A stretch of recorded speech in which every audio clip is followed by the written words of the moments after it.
The ego and its own. Social liberalism. We are freeborn men, and wherever we look, we ourselves are made the servants of egoists, and we therefore to become egoists too. Heaven forbid. We want rather to make egoists impossible. We want to make them all ragamuffins. All of us must have nothing that all may have. So say the socialists. Who is the person that you call all? It is society? But is it corporeal, then?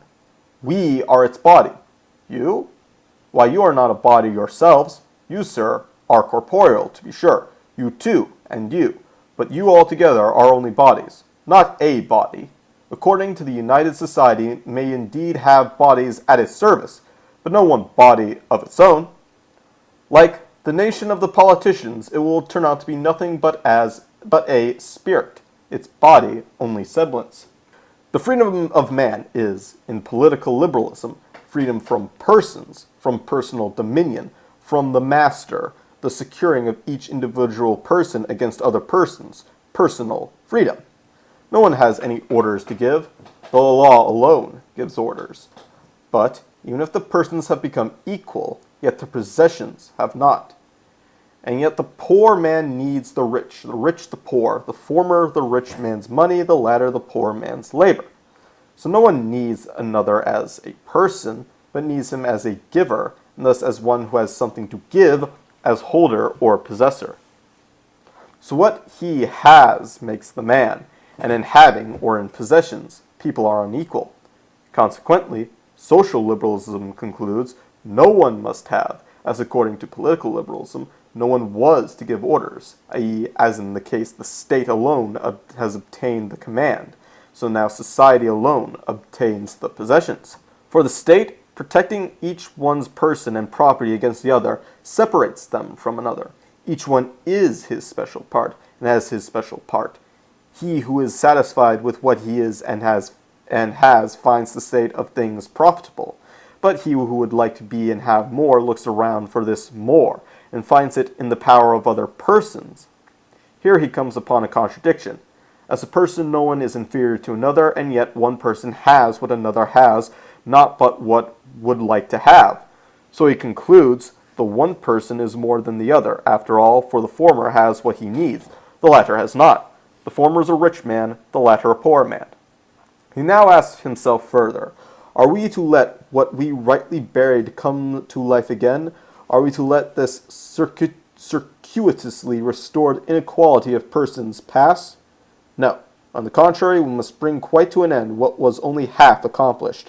Our freedom from another person still lacks the freedom from what the other person can command, from what he has in his personal power. In short, from personal property. Let us then do away with personal property. Let no one have anything any longer. Let everyone be a ragamuffin. Let property be impersonal. Let it belong to society. Before the supreme ruler, the sole commander, we had all become equal persons, i.e., nullities. Before the supreme proprietor, we all become equal, ragamuffins. For the present, one is still in another's estimation a ragamuffin, a have-nothing, but then this estimation ceases. We are all ragamuffins together, and as the aggregate of communistic society, we might call ourselves a ragamuffin crew. When the proletarian shall have found his purposed society in which the interval between rich and poor is to be removed, then he will be a ragamuffin, for then he will feel that it amounts to something to be a ragamuffin, and might lift ragamuffin to be an honorable form of address, just as the revolution did with the word citizen. Ragamuffin is his ideal. We are all to become ragamuffins. This is the second robbery of the personal in the interest of humanity. Neither command nor property is left to the individual. The state took the former, society the latter. Because in society, the most oppressive evils make themselves felt. Therefore, the oppressed especially, and consequently the members of the lower regions of society, think they found the fault in society, and make it their task to discover the right society. This is only the old phenomenon, that one looks for the fault first in everything but himself, and consequently in the state, in the self-seeking of the rich, etc., which yet have precisely our fault to thank for their existence. The reflections and conclusions of communism look very simple. As matter lie at this time in the present situation with regard to the state, therefore, some, and they the majority, are at a disadvantage compared to others, the minority. In this state of things, the former are in a state of prosperity, the latter in a state of need.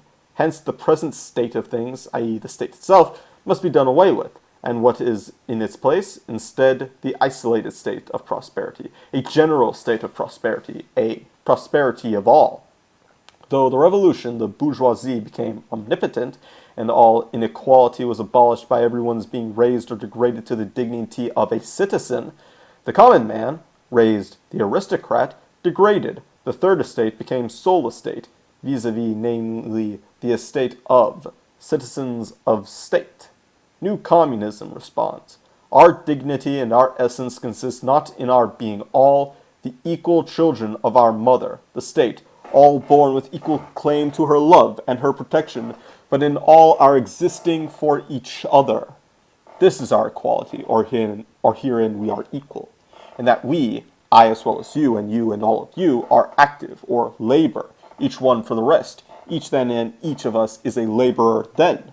The point for us is not what we are for the state, citizens, not our citizenship, therefore, but what we are for each other, that each of us exists only through the other, who, caring for my wants at the same time, sees his own satisfied by me. He labors for my clothing, tailor, I for his need of amusement, comedy writer, rope dancer, he for my food, farmer, I for his instruction, as a scientist. It is labor that constitutes our dignity and our equality. What advantage does citizenship bring us? Burdens! And how high is our labor appraised? As low as possible. But labor is our sole value all the same. That we are laborers is the best thing about us. This is our significance in the world, and therefore it must be our consideration too, and must come to receive consideration. What can you meet us with? Surely nothing but labor too? Only for labor or services do we owe you a recompense, not for your bare existence, not for what you are for yourselves either, but only for what you are for us. But what have you claim on us? Perhaps by your high birth? No, only by what you do for us that is desirable or useful. Be it thus then, we are willing to be worth to you only so much as we do for you, but you are to be held likewise by us. Services determine value. Those services that are worth something to us and consequently labors for each other, labors for the common good. Let each one be in the other's eye a laborer. He who accomplishes something useful is inferior to none.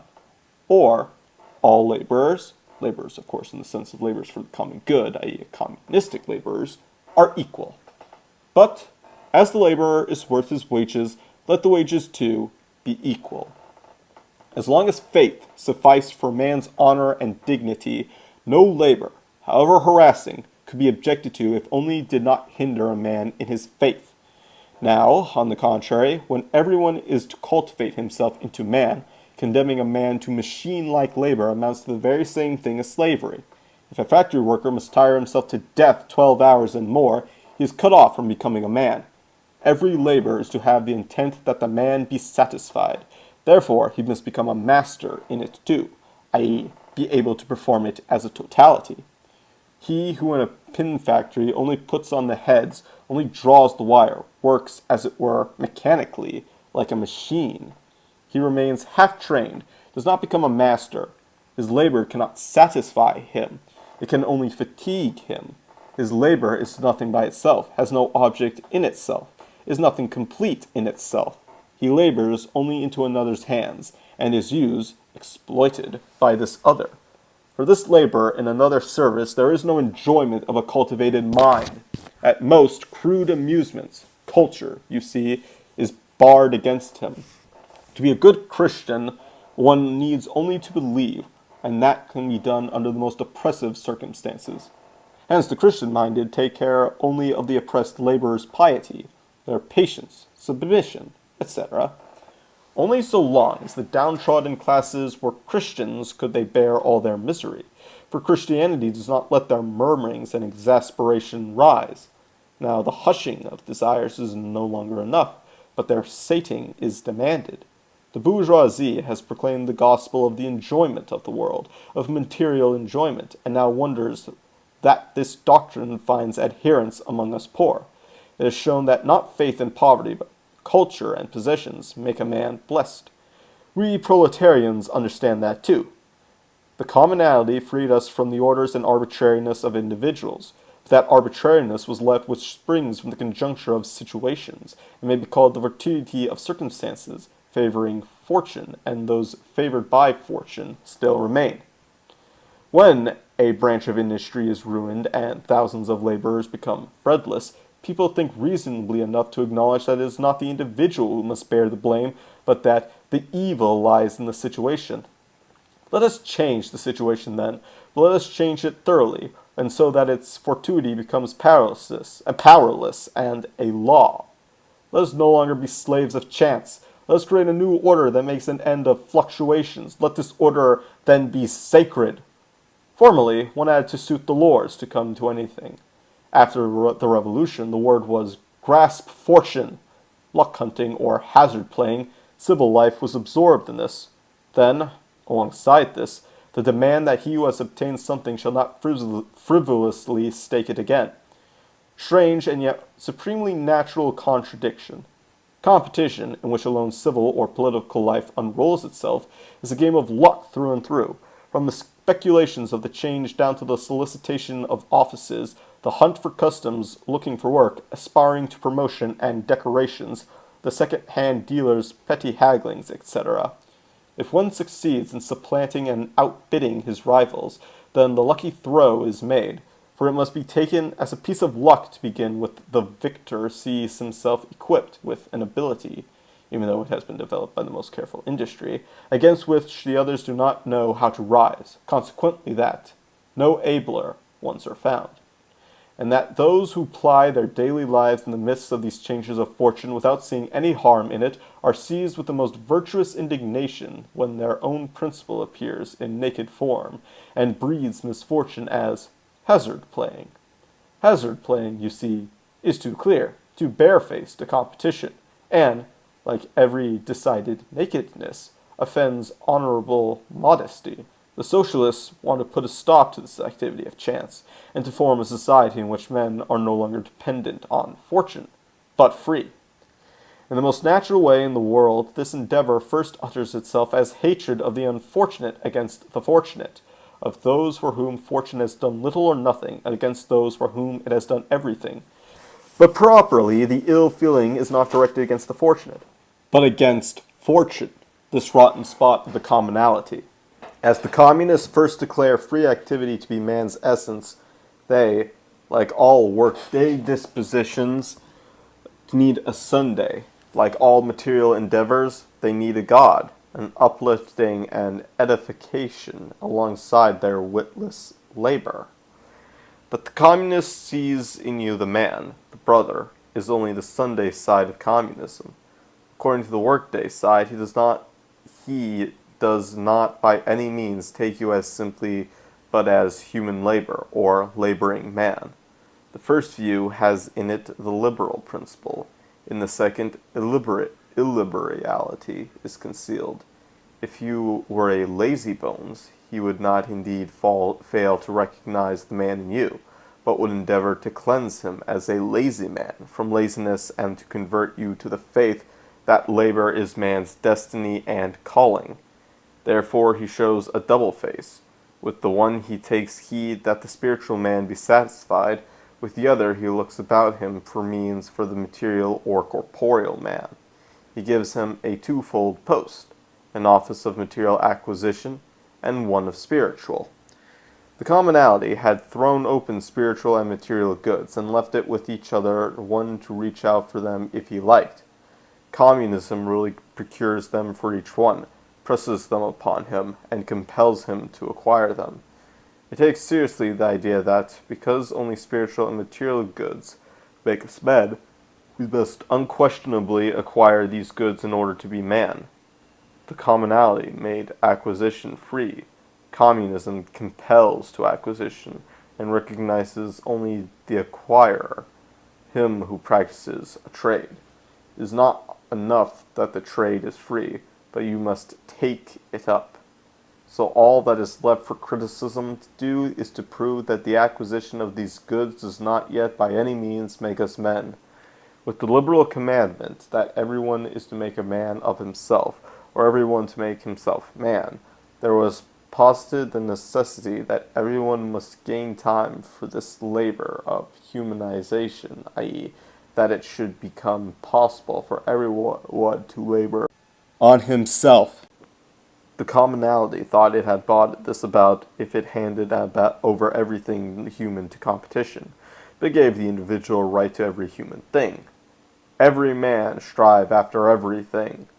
Social liberalism finds that the matter is not settled with the may, because may only means only it is forbidden to none, but not it is made possible to everyone. Hence it affirms that the commonalty is liberal only with the mouth and in words, supreme illiberal in act. It, on its part, wants to give all of us the means to be able to labor on ourselves. By the principle of labor, that of fortune or competition is certainly outdone. But at the same time, the laborer, in his consciousness that the essential thing in him is the laborer, holds himself aloof from egoism and subjects himself to the supremacy of a society of laborers, as the commoner clung with self-abandonment to the competition state. The beautiful dream of a social duty still continues to be dreamed. People think again that society gives what we need, and we are under obligations to it on that account, owe it everything. They are still at the point of wanting to serve a supreme giver of all good. The society is no ego at all, which could give, bestow, or grant but an instrument or means from which we may derive benefit. That we have no social duties, but solely interests for the pursuance of which society must serve us, that we owe society no sacrifice, but if we sacrifice anything, sacrifice it to ourselves.